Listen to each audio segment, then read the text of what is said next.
25-year-old man was chased and hacked to death by a gang in Kottapuram. Body moved to the government hospital for post-mortem. My camera person could just move forward, and if you could zoom in a bit, you can clearly see the scene of crime. The blood stains are still visible at the scene of crime. 4-year-old girl raped by her father's friend near Villupuram becomes the 6th rape case from the district. Tamil Nadu government to reinstate 13,000 public welfare workers who had been sacked by Jayalalitha last year. Bank of Baroda in Thoripakam suffers a loss of 23 lakhs cash after 4 robbers hit the spot. High Court asked CMDA to file a report on why shops in Tinagar remain sealed on October 30th. Report to be submitted on 31st Jan. Supreme Court stays the DPSC probe on TNPSC members. It has also stayed the Tamil Nadu government's GO regarding the probe. Producers Council sticks to its stand, says there will be no pay scale revision. Film technicians to respond tomorrow. A very good evening. You're watching News Tonight with me, Kalisak Mukherjee. A lot of big stories coming up in the next half an hour, but first a look at the national headlines. Maharashtra ATS claims breakthrough in last year's Mumbai serial blast case with arrest of 2 accused. Mastermind Yasin Bhatkal still on the run. Key accused in the multi-crore rural health mission scam, Sunil Verma shoots himself to death. Suicide note says he was upset by the CBI raid as he was innocent. Mayawati tells NDTV the whole scam is a political conspiracy. BJP chief Nitin Gadkari backs Modi as BJP's PM candidate, says he has the potential to be the Prime Minister. A huge relief to the state welfare workers. Madras High Court today struck down the Tamil Nadu government's order sacking the 13,000 odd appointed during the previous DMK regime and ordered their reinstatement. The petitions against the government order were filed by Tamil Nadu People Welfare Workers Development Association and the Dindigul District People Welfare Workers Development Association. Quashing the GO, Justice K. Suguna also directed the government to restore all the benefits extended to them. The AIA-DMK government, headed by Chief Minister J. Jayalalitha, sacked them in one go on November 8th last year.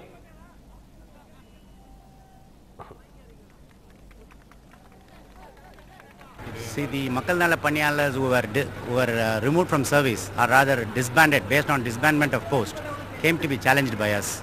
That GO has been quashed today, and the judge has said quashing the GO, they should be extended with all benefits. GO dated 8/11/2010 has been quashed in its entirety, and judge has directed to extend all benefits. Court felt that the disbandment was not necessary, or rather it was felt unnecessary. Unnecessarily they have chosen to disband the post despite there being availability of work for these persons. Resorting to disbandment of post and removing them is wrong. That is the main reasoning given by the court. Though the judgment runs to about 62 pages, we are yet to go through the judgment in its entirety. The ultimate, we call it as operative portion. Operative portion says that the GO is quashed and the benefits are to be extended in toto for the persons.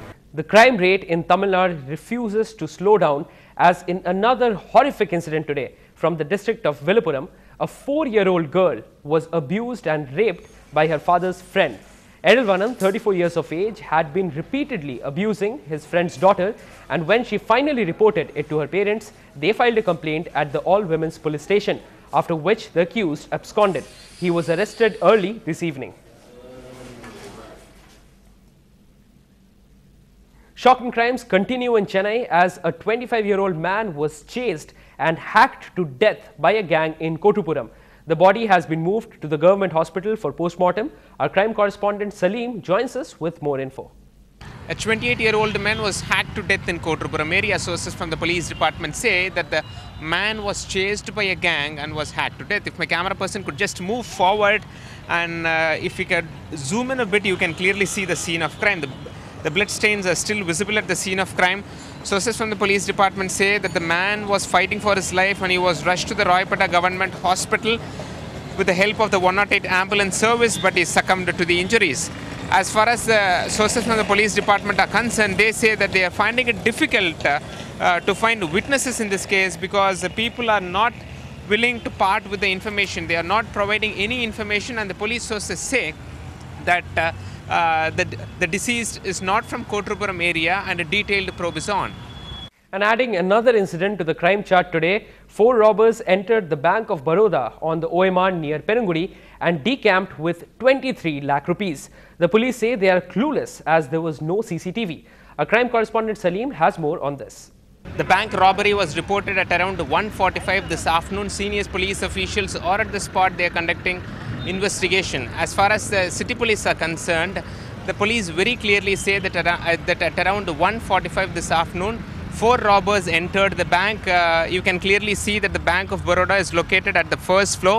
4 robbers allegedly entered the bank, and in fact they threatened the cashier at gunpoint. In fact, sources from the bank do tell us that they were holding 2 guns, but the police say whether they were original guns, whether they are pistol, revolver or the toy guns, nobody knows. Only investigation will reveal. Now the question is, there is no CCTV inside the bank. Secondly, the banker didn't use the burglar alarm. Thirdly, the bank doesn't have a security guard. They have a security guard to guard the ATM center alone. Now the police say this is difficult for them to carry on with the investigation because the bank have not followed the basic norms, installing CCTV cameras, they didn't use the burglary alarm, and now the police say that they are conducting investigation to nab the offenders. ஒரு ஆள் 2 பேர் வச்சிருந்தா சொல்றாங்க, இன்னும் விசாரணை பண்ணிட்டு இல்லை பிஸ்டலா ரிவால்வரான்றது தெரியல. அதான் அவங்க வந்து இப்போ இருக்கிறவங்க இப்போ நம்ம அவங்க சொல்கிறது கையில் துப்பாக்கி வச்சுருந்தாங்கன்னு தான் சொல்கிறாங்களோ இல்லையா, அது ரிவால்வரா பிஸ்டலா டாயா என்னன்றது தெரியல. அதெல்லாம் ஒன்றுமே இல்லை. நோபடி இஸ் இன்ஜூர்டு, வேறு ஒன்றுமே இல்லை. Nobody is injured, nothing sir. Burglar அலாம்லாம் எதுவும் பர்க்லர் அலாம் இருக்குது, பட் அவங்க they've not operated the burglar alarm. On October 31st, the Chennai Corporation and the Chennai Metropolitan Development Authority had sealed 27 buildings housing establishments such as Sarvana stores and Ratna stores. The reason was that they blatantly violated building regulation codes, including on parking space and setback norms. Today, the Madras High Court asked the Chennai Metropolitan Development Authority to file a detailed report on the violations, notices issued, and the steps taken for rectification. As per the Supreme Court direction, Madras High Court has taken the issue on 23rd as listed, and nearly 12 applications were there.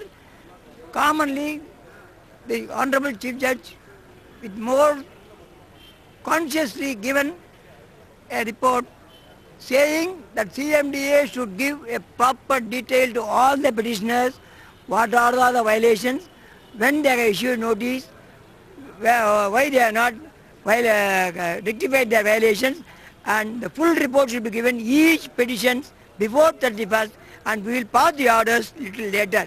In a related development, the Supreme Court has stayed the Directorate of Vigilance and Anti-Corruption's probe on TNPSC members. It has also stayed the TN government's GO regarding the probe and has demanded the reasons for the probe. Case had been registered against them under Prevention of Corruption Act 1988 and various IPC sections last year, and they are facing charges including criminal misconduct by obtaining pecuniary advantage and abuse of official position.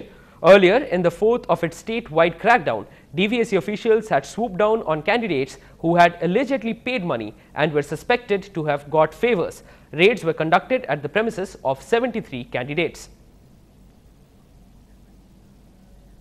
Time for a short break on this bulletin. Stay tuned.